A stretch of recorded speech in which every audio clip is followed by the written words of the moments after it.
Mabadiliko ya tabia nchi yamekuwa na madhara makubwa yanayoathiri makundi mbalimbali ya kijamii kama vile wafugaji, wakulima, wavuvi, wanawake, watoto, wazee, watu wenye ulemavu pamoja na maskini wa mijini. Hali hii imeibua baadhi ya wafugaji Kiteto kuiomba serikali kuwasaidia namna ya kupata chakula kwa ajili ya mifugo yao inayokufa sasa kwa kukosa chakula hicho.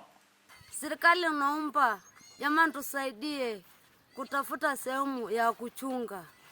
Sasa sisi Masai unakula nini kama ng'ombe unakufa imeisha wote? Ya ng'ombe anga majani meli. Na kwa homa sujini nini? Ninja. Naomba serikali inasaidia nataka basi ng'ombe au nipanua nani? Orgos. Sababu mvua hazinyeshi, majani hamna, yani mifugo wanaisha kulikweli. Yani hata hivi tulikuwa tunapiga tathmini tupeleke ng'ombe Ngabolo, lakini mbuga ya Ngabolo wanatukataza. Wajaribu kutazama sana. Haswa Mama Samia. Ajaribu kuangalia hata hawa wafugaji. Na sisi Waswahili ni wafugaji pia. Sasa kama mifugo inateseka hivi, hatuna sehemu ya kuchunga, mvua hamna, majani hamna. Mifugo imeisha. Tulikuwa na ng'ombe 1600. Sasa hivi imebaki ng'ombe 600, buku yote imekata.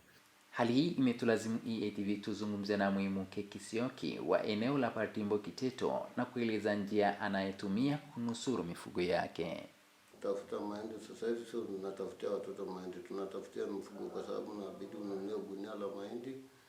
Kumaliza kununua gunia la mahindi na kubaya yote na pumba na kuja kumpa ng'ombe. Hapa tukazungumza na mwenyekiti wa kijiji cha Partimbo na hapa anasema hali ya mifugo kijiji cha Partimbo ni mbaya kweli, kutokana na mabadiliko ya tabia nchi. Mvua zimechelewa na mifugo kutokana sasa na kutopata chakula ikapelekea hadi kufa.